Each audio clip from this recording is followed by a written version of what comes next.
What's up everyone, this is Tom of RedmanPie.com. Until the release of the new iPhone occurs, the iPhone 5 is the probably the leagued iOS competitor to the HTC One, so this is 10 reasons why the HTC One is better than the iPhone 5. Number 1, we just have the screen size and the resolution. Obviously this is a bit subjective to the person, but the HTC One has a resolution of 1080p, so that's 1920 by 1080, and it's a 4.7 inch screen versus a 4-inch screen on the iPhone 5. It's a higher pixel density, it looks a lot better, it's a lot sharper. The screen size is definitely going to appeal to some people, it might not to others, so again that's a personal thing. But as you can see from this clip here, the res really does show. You might not be able to discern it as well as you would in real life due to the fact that this is obviously kind of bottlenecking via your own screen or something like that, and my camera. But on the whole, images and video look a lot better on the HTC One from a sharpness perspective, but again, the iPhone 5 doesn't have a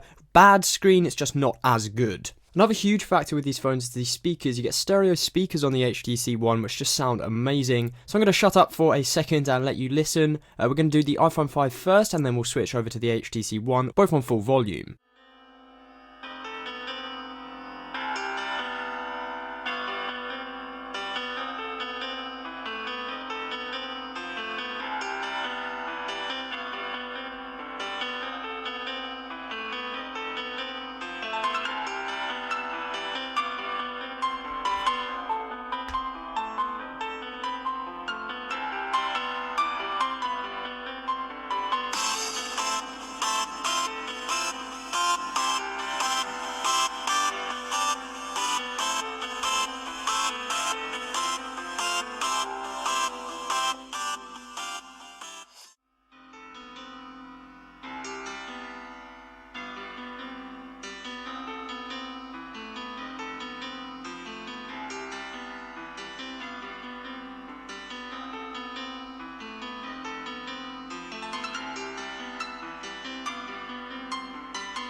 Now again, I'm not 100% on how well that translates. Again, it's going to be kind of restricted by your own system. But just take my word for it, the speakers on the HTC One are absolutely fantastic. Next up, we have the fact that there's an infrared blaster in the top of the HTC One's power button, which basically means you can control your television with it. So if I just go into the remote application, the TV app, and the remote section of this app, I'm going to turn off or turn on my TV in the background that you see there. So you just set it up, it's a very simple process, and then you just you can press this off button that you see here after the screen that I stupidly thought turned it off, and then you just press that, and then you see as I press the off button, my TV turns off. Obviously the one on the right it's not synced with, it's the TV on the left that it's actually syncing and controlling, and it turns on and off, and you can control the volume. You do a lot of stuff like that.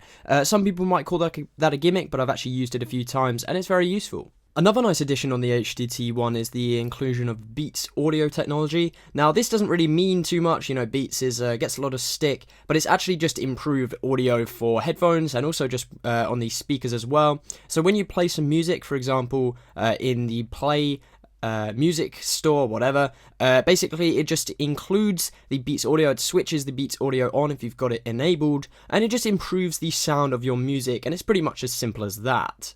Next up, we have the weight of each phone. Now, the iPhone 5 is very light, and I'm not going to kind of go into the whole specifications of the lightness. It's very light. It feels to me personally bordering on cheap light. You don't really get a sense of substance. Now, this is where the HTC One pretty much hits the nail on the head for me. It is the perfect weight. For a 4.7-inch phone, it's a little bit heavier than the iPhone 5, but just because it's a little bit heavier, it feels just great. It's obviously bigger, therefore you have that extra kind of addition in your hand, but it also just has that little bit extra weight somewhere between the iPhone 4 and the iPhone 5.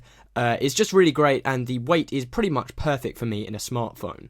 Next is NFC compatibility in the HTC One. If you have any NFC tags lying around your house, you'll be able to use them with this phone, and also you do things such as mobile payments. All you have to do is just make sure that NFC is actually enabled within the settings, and then you'll be able to use these NFC tags or anything that's NFC compatible and do things such as dimming or brightening the screen and assign a lot of other tasks to your NFC tags. Next up we have speed of the actual phone itself, and the HTC One is a powerhouse with a Geekbench score of 2,991, and obviously benchmarks aren't everything. Real world experience is the most important, but if we switch over to the iPhone now, you'll see that it clocks in with a score of just 1,663. Now that's quite a good representation. Obviously iOS takes less power to run than Android, but the HTC One is incredibly smooth. The iPhone 5 definitely isn't slow, and it doesn't provide a bad user experience, but the HTC One really is catching up, especially with Android 4.2. Okay, so following on from that, and that actually transitions quite well, let's talk about OS customization. Android is an incredibly customizable operating system. I'm actually running Sense 5, but I'm using the Apex launcher, which essentially means that I can just control anything on my device. So I've got a battery widget on the home screen, you can change all of the widgets and stuff like that. I've actually got a custom keyboard installed with SwiftKey. There's just a ton of customization, which is the total opposite compared to iOS, which essentially, unless you jailbreak your device, which I actually have jailbroken my iPhone 5, but you can't do that for 6.1.3 or above, you've literally got almost zero customization. You have to deal with what Apple gives you. Next up we have app selection, and I'm including this because it's really a strength of iOS, but this is the fact that Android is no longer far behind in app selection. I rely on apps a lot of the time, and it's just interesting to see that I haven't been pretty much worried about any applications. The only two I'm missing is Tweetbot and the email client Mailbox, but I'm dealing with that. There are Gmail clients and stuff like that, which are all very, very good. So app selection is a really big plus now on the HTC One. And it's definitely not far behind iOS, which I always felt which was a problem with Android. And finally we have the price. The iPhone 5 comes in at $650 for an unlocked version, and the HTC One at $600, so you're saving $50 by going with a newer generation phone. There we have it, guys. That's my selection of things which the HTC does better than the iPhone 5. There's 10. If you have any, definitely just drop them down below. I mean, interesting to see if any of you use an HTC One or an iPhone 5 and you'd be thinking of switching. Don't forget to follow Redmond Pie and all of our social links down below. Subscribe to the channel if you haven't done already, and I will catch you next time.